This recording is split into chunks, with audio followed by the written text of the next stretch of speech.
πριν 53 χρόνια. Αποφάσισα λοιπόν να ενσαρκωθώ σε αυτόν τον πλανήτη. Ακόμη ψάχνω το γιατί, αλλά αυτό είναι μια άλλη ιστορία και θα την πούμε σε ένα επόμενο βίντεο. Προς το παρόν, άκου αυτό. Μη μασάς. Μην πιστεύεις όλα αυτά που σου λένε για μετά τα 50. Είναι όλα στο μυαλό. Ναι, μπορείς να έχεις το σώμα που θέλεις και ναι, μπορείς να ζήσεις τη ζωή που ονειρεύεσαι και αγαπάς. Ναι, μπορείς να ερωτευτείς ξανά και μάλιστα βαθιά. Ναι, και σε αυτή την ηλικία.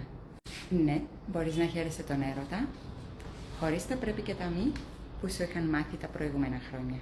Φτάνει να το πιστέψεις, φτάνει να το θέλεις.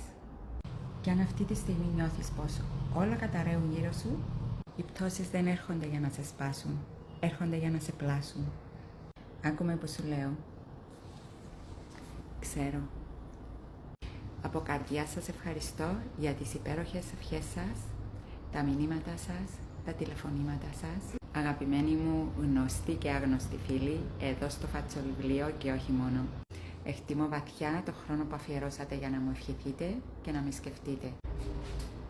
Να προσέχετε τον εαυτό σας και να σηκώνεστε ξανά και ξανά και ξανά όσες φορές και αν πέσετε.